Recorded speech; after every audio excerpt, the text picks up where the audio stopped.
Bi-déter, c'est avant tout un mantra. La détermination contre le déterminisme social, la détermination face aux doutes de l'entrepreneur, la détermination face aux échecs. Bi-déter, c'est aussi un cri de ralliement, celui de toute une génération d'entrepreneurs soudés, une communauté passée par les rangs des déterminés, une association qui œuvre pour l'entrepreneuriat dans les quartiers et les milieux ruraux. Une communauté qui prouve qu'il n'y a pas qu'un seul chemin vers la réussite et que toutes les victoires sont possibles. Je m'appelle Aurélie Planex et je vous propose de partir à la rencontre de ces entrepreneurs. Bienvenue dans Bi-déter, un podcast proposé par Bismart et les déterminés. Chaque épisode est une rencontre et cette semaine, je vous invite à partager ce moment avec Alexandre Issaka. Bonjour Alexandre. Bonjour. Alors d'abord, j'aimerais que tu me dises un peu toi d'où tu viens. Je suis né en Alsace. Tu es né en Alsace. Mais ta start-up, elle est basée à Nantes, non ? Exactement. Et entre l'Alsace et Nantes, il y a eu un beau périple. Donc j'ai vécu jusqu'à mes 16 ans en Alsace, puis j'ai déménagé en Guadeloupe, car mon père est prof et on a été mutés sur cette magnifique île. Il y a pire. Il y a pire, on est bien d'accord. Et ensuite, après mon baccalauréat scientifique, j'avais besoin de retourner là, en métropole pour continuer mes études. Donc j'ai fait une licence en économie sur Paris, ouais. Où j'ai découvert une explosion d'opportunités qui s'ouvrait devant moi. Et j'ai finalement, après une licence en économie, je suis parti en école de commerce, ouais. Du côté de Nancy.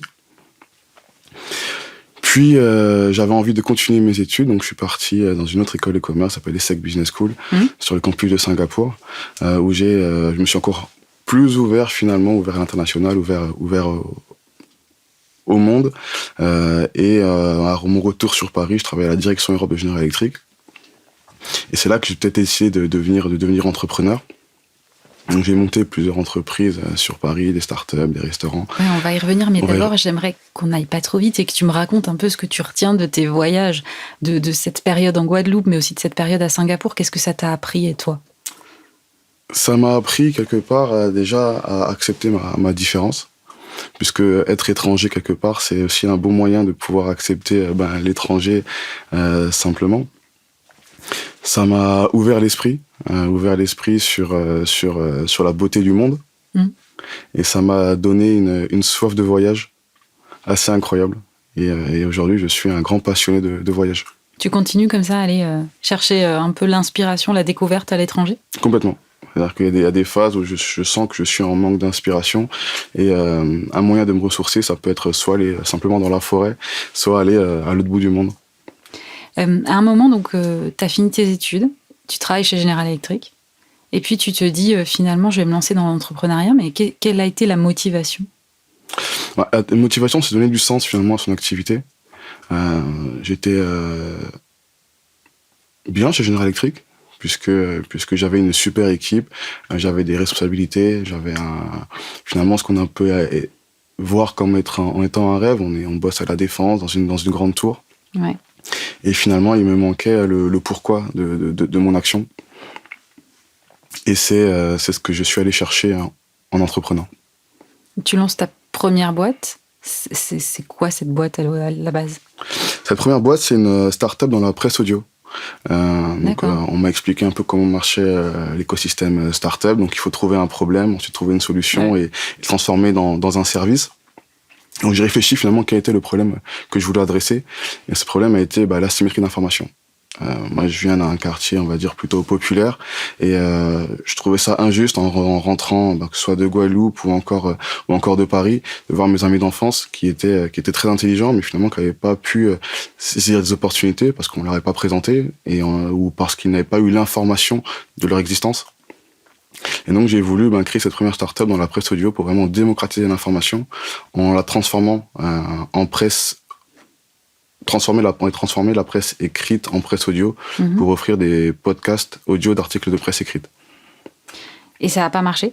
Non, ça n'a pas marché. Je pense que j'utilisais une technologie text-to-speech donc, qui consiste à transformer l'écrit en audio. En 2014-2015, la voix était beaucoup moins agréable qu'aujourd'hui. Oui, c'est vrai. On a fait un petit peu un bond technologique. On a fait un petit bond technologique. C'était aussi mon premier produit. Donc, je suis arrivé avec une approche assez classique en faisant un gros cahier des charges. Ensuite, on partait sur un développement en cycle en V. Donc, ça veut dire très, très peu agile. Et on s'est complètement planté, je pense, sur la méthode. On a eu des propositions d'investisseurs en early stage qui ont été qu'on a refusé. Du coup, on était sur des fonds propres et finalement, l'équipe s'est épuisée et le projet a craché. Comment t'as rebondi après ça? Alors, j'ai rebondi en déménageant. Encore?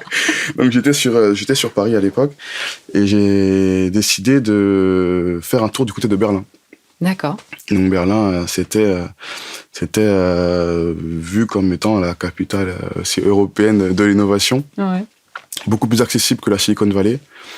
Et donc finalement, j'ai gardé le projet que j'ai incubé à Factory Berlin, qui est un des plus gros incubateurs sur Berlin, financé par Google. Et j'ai passé 1 an et demi dans cet incubateur.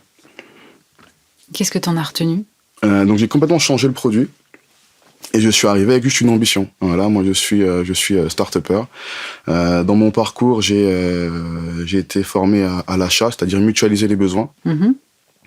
Et le jour de mon intégration, donc il y avait un open mic, donc j'ai pris l'opportunité de me présenter et de simplement dire que je suis entrepreneur, qu'on est ici toute une communauté d'entrepreneurs, et que si on mutualise, on peut faire des économies, partager ces économies, et pourra pas gérer nos transactions sur une infrastructure blockchain.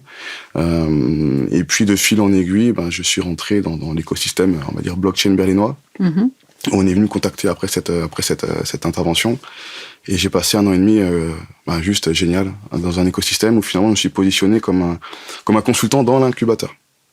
C'est-à-dire que moi, mon gros kiff, ça a été d'aider les autres startups à partir de l'idée et la transformer en produit. Et pourquoi ça s'est arrêté au bout d'1 an et demi? Parce que j'avais plus de cash. J'étais vraiment... C'est le nerf de la guerre. J'étais fauché de chez Fauché. Et là, j'ai eu une première opportunité à Berlin, où mon ancien manager de chez General Electric me recontacte. Il avait emménagé sur Berlin, il était VP chez Scout24. C'est le bon coin allemand. Mm-hmm. Et il ouvrait un département achat, et il m'a recruté pour déployer un SI achat. D'accord. Donc j'ai commencé le conseil, du coup, sur Berlin. Et de fil en aiguille, un cabinet de conseil parisien m'a contacté avec un attrayant salaire. Et je me suis dit que c'était le moment de reprendre un peu des forces, de se refaire son plumage et puis repartir certainement plus tard dans l'entrepreneuriat. Mais j'étais juste essoufflé, à bout de souffle, et j'avais besoin d'un nouveau départ. Et comment t'arrives à Nantes alors? Alors à Nantes, c'est 3 ans en CDI finalement, où on se prend le fameux Covid, un confinement très dur, où je me retrouve finalement en face de cette réalité, enfermé chez moi. Et je me dis, mais ok, voilà, je me suis reformé, j'ai repris conscience aussi de la valeur de mes conseils, parce que la plupart des conseils que j'offrais étaient toujours gratuits. Mm-hmm. Donc là, je voyais bien le prix que payaient les clients à mon cabinet pour mes interventions. Et là, cette petite voix d'entreprendre s'est remise à sonner très fort. Mm-hmm. Et avec elle, un lieu. Et il fallait un lieu pour entreprendre. Et puis j'ai commencé à chercher finalement les différentes villes. J'avais quand même envie de rester en France cette fois-ci. Et c'est Nantes finalement qui cochait toutes les cases, d'un point de vue dynamique digital, d'un point de vue culturel, à proximité avec l'océan. Je suis venu à Nantes pour découvrir la ville, j'ai vraiment accroché. Je suis revenu pour trouver un appartement, je l'ai trouvé. Et je suis revenu pour emménager, ça s'est très bien passé. Et comment s'est fait la rencontre avec ton associé Vincent Trapineau? Donc c'est sur un événement à Nantes, donc c'est un écosystème qui est super dynamique, il y a pas mal d'événements. On s'est rencontrés, puis on a commencé à échanger. Et finalement, de fil en aiguille, c'est des échanges de plus en plus réguliers, jusqu'à devenir quotidiens.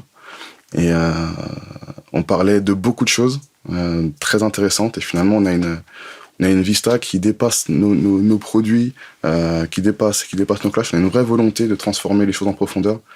Et ça s'est fait assez naturellement. Oui, alors l'entreprise, effectivement, ça s'appelle No Clash. Exactement. Est-ce que tu peux en dire plus? Parce qu'en fait, tout est dans le nom, j'ai l'impression. Le clash, c'est vrai que c'est un mot qui peut faire un peu peur. No Clash, c'est une solution qui est hybride, qui promeut le lien social. Donc Vincent et moi sommes, on va dire, issus de la diversité. Et cette diversité, on la voit vraiment comme une force. Et on pense qu'aujourd'hui, le monde a peut-être certainement besoin de cette diversité pour se construire, se reconstruire. Et c'est un peu cette vocation, c'est-à-dire aider à accepter les différences pour mieux travailler ensemble. Alors tu le dis de façon très jolie, mais derrière c'est tout plein de technologies, si j'ai bien compris. Complètement. Donc derrière, on utilise le meilleur des technologies disponibles, justement pour proposer une expérience très simple qu'on espère ludique et engageante pour nos utilisateurs. Donc c'est sous la forme de logiciels basés sur les neurosciences ? Alors c'est un logiciel SaaS aujourd'hui qui est accessible en ligne. D'ailleurs, on a des questionnaires qui nous permettent de déterminer des attitudes, donc qui sont changeantes, et on fait du matching one-to-one, donc entre deux personnes, une personne et un groupe, entre deux groupes, en fonction des attitudes. L'idée, c'est de former les meilleures équipes ? L'idée, c'est de former les meilleures équipes, exactement, et d'apprendre à collaborer avec des gens qui sont différents. Donc, finalement, on a des tutoriels, quand on a un triangle jaune qui va collaborer avec un rond vert. Comment est-ce qu'on peut avoir des conseils pour mieux collaborer ? Mieux comprendre, en fait, les actions de l'autre et sa façon de penser, c'est ça ? Commencer par prendre conscience que l'autre est un autre moi, mais différent. Quelles sont ces différences et comment, de ces différences, on peut en sortir une force dans la collaboration. Donc, on est très data-driven. Nous, notre indicateur, c'est le Synergy Score. C'est quoi le Synergy Score, pardon ? Le Synergy Score, donc c'est un peu comme le Nutri-Score. Ça va de A à E. Et ça donne une indication sur l'effort qu'on va devoir faire pour réussir à bien collaborer. Quelle est la part d'effort que tu fais pour bien réussir à collaborer avec être son partenaire en affaires ? Je pense que quand on le choisit bien, l'effort est minime. Et c'est vrai que avec Vincent, c'est très très fluide. Et ce que j'adore, c'est que dans le quotidien, même quand on n'est pas d'accord, à chaque fois qu'on a ce moment de désaccord, on arrive à en tirer une valeur ajoutée qui est juste énorme. Et je pense qu'on en a pris conscience. On a eu des clashs comme toute équipe. Et c'est vraiment dans ces clashs, dans ces affrontements d'idées qu'on arrive à sortir le meilleur. Donc je pense que la clé, c'est juste être soi-même, être à l'écoute, être ouvert à l'avis divergent et être vraiment dans une logique de co-construction. On disait avant d'arriver à nos clashs, tu as eu un premier échec entrepreneurial. Quelle est ta vision de la détermination ou ta définition du mot déterminé ? Je pense que la détermination, c'est une attitude. Et ma vision de la détermination, ça peut être... visuellement, je le vois comme une volonté